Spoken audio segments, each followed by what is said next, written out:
Hello, my name is Jackie Morreale, and I'm the host of the Wisdom for Wannabes new podcast series that seeks to find wise words on business, beauty, and betterment. I'm here today joined by an old friend, my pinstriped suit. Let me tell you a little bit about this suit. This suit was something I bought 15, 16 years ago. It's from Brooks Brothers. I spent what I thought was a lot of money on it back then. I had it tailored to fit my body after I bought it. The suit helped me get 2 corporate jobs. I wore this suit once a week for a corporate job for 3 years. We go way back. 15 years later, though, this suit does not fit. It does not fit my body. It does not fit my style. It doesn't fit where I'm trying to go as a creative person. It's unfortunately just taking up space in my closet. The reason I'm having this conversation showcasing my old suit today is because I had a wonderful conversation with my mentor and professor from undergraduate and graduate degree programs, who is an expert in the field of apparel fit. We had this wonderful interview that'll be posting very soon on this channel. She posed the question of what fits us, how much of our closet actually fits us, how much of our closet is just taking up space. And it's an idea that I haven't thought about for a while. It made me go back in time 15 years when we worked on this together, a study based on how the fit of denim jeans on college-age women would improve their body image, called Relationships Between Perceived Fit of Denim Jeans and Body Satisfactions. With statistics, proved that the better the perceived fit of the jeans, the better the wearer would feel about their body. How amazing is that? To be able to use something like fit of clothing in order to feel better about ourself and our body as a person. The issue here is that fit is a major problem. Most clothes don't fit most bodies. Ready to wear is a broken system. Pretty much anything that you can buy off the shelf is not going to fit you unless you go through that extra step of investing in it and making sure that it's then custom tailored to your body. Bodies are always changing.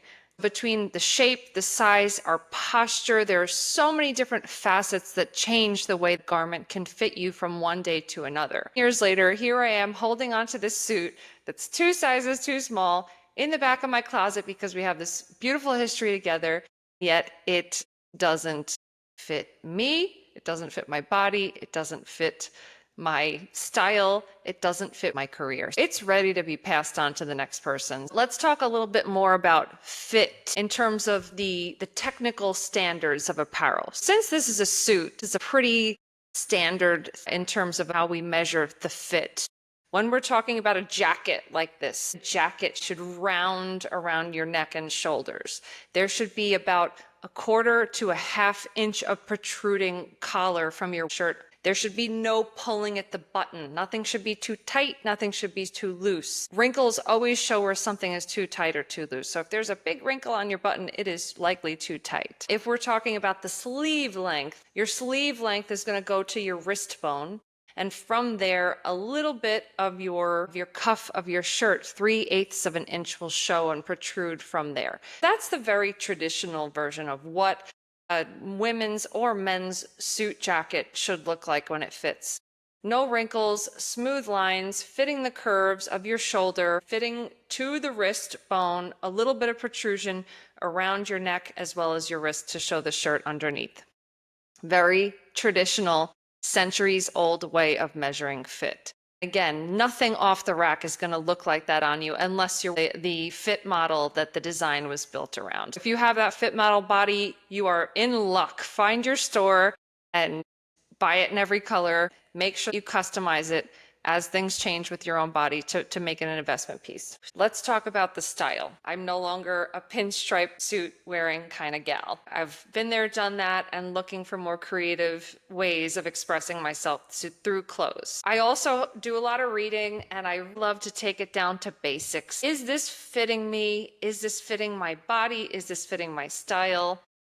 I was reminded of one of my favorite authors/illustrators of all time, Eric Carle, and this wonderful book that he wrote for children. Eric Carle not only is a talented writer, illustrator, who changed the industry of children's books. But he was also a 40-year-old when he first published his book that everybody knows, 50 million copies have sold worldwide, his best-selling book, The Hungry Caterpillar.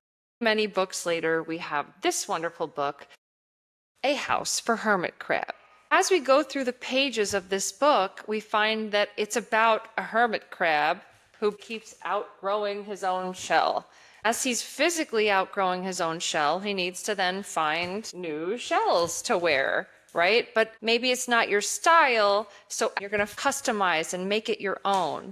And by the time you have this beautiful shell, your body has again changed, or your career goals have changed, and you need a new sense of style. And by the time you've built up this beautiful fit and home and second skin, and even built a little rock wall around it, you realize that you are not growing while you're wearing this non-fitting shell or jacket in my case. Maybe you find a friend who still has some room to grow, and it's time for this to stop taking up real estate in my closet, and it's time for me to move on.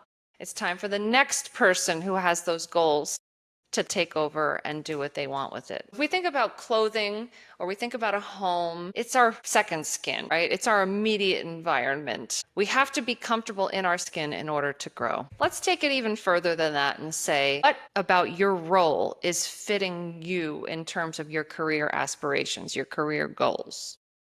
Is it fitting you? Are your current activities fitting you? Are your current patterns fitting you? What do you want? If you want something that's bigger than what you currently have now, why would your current patterns take you there? Something to think about. Is what you're watching or what you're scrolling fitting you, fitting your goals, fitting where you're going to be in the next 15 years? If it isn't, maybe it's time to donate it to the next person in line and grow and figure out what your new fit is. Thank you, Eric Carle. May you rest in peace. Thank you for creating all these beautiful books and making me think bigger about growth and fit. And to Professor Ashdown for always being there with all your guidance and fit technology and everything else that you've done. Have a wonderful day.